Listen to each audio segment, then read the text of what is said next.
تو شاہ فضل رحمان نے انہوں نے اعلیٰ حضرت نے پوچھا کہ میلاد شریف کے بارے میں آپ کیا فرماتے؟ تو شاہ فضل رحمان رحمۃ اللہ نے فرمایا تم بتاؤ کیا کہتے ہو؟ کہا حضور میں تو مستحب سمجھتا ہوں۔ اعلیٰ حضرت نے فرمایا کہ میں مستحب سمجھتا ہوں۔ شاہ فضل رحمان رحمۃ اللہ نے فرمایا ہم سنت سمجھتے ہیں۔ اللہ، اب یہاں ایک بہت بڑی ایک چین بن رہی ہے تنولی صاحب، ایک دو سکول آف تھاٹس کی نمائندگی ہو رہی ہے۔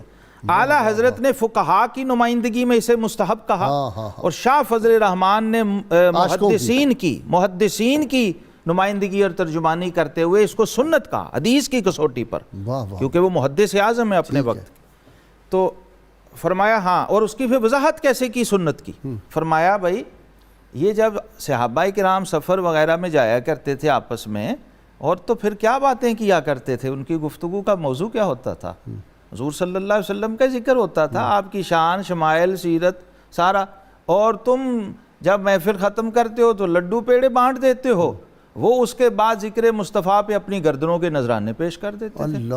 فرمایا ان کا میلاد اور ہمارا میلاد تو اس طرح کا ہے۔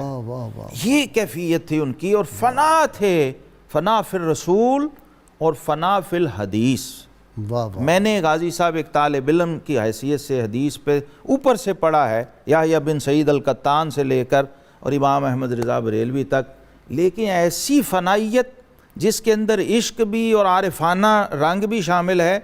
آپ فرمایا کرتے تھے کہ جب وصیت فرمائی تھی کہ جب میرا نزع کا عالم آئے تو اس وقت حدیث پڑھی جائے، میرے نزع کے عالم میں حدیث پڑھی جائے، میں چاہتا ہوں میری روح پرواز کرے تو میرے کانوں میں حدیث نبوی صلی اللہ علیہ وسلم جا رہے، کیوں وہ جو حدیث پہ آتا ہے کہ آدمی اسی پہ ہوگا جو آخری وہ کام کر رہا ہوگا، تو ان کا مقصد یہ تھا کہ حدیث، اور استغراق ایسا تھا کہ گھر میں پوتے کی شادی ہو رہی ہے تو جو مہمان آئے ہوئے ہیں ان کو فرما رہے ہیں میاں حدیث سنو گے، آؤ تمہیں حدیث سنائیں۔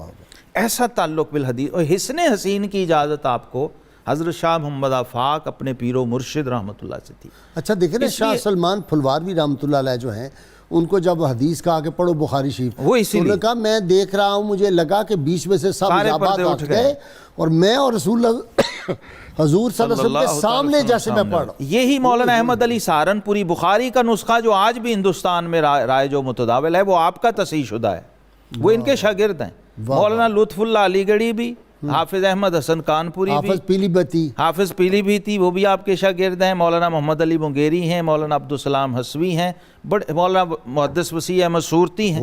یہ آپ کا فیض حدیث ہے جو تمام ان سکول آف تھاٹس کے اندر چل رہا ہے۔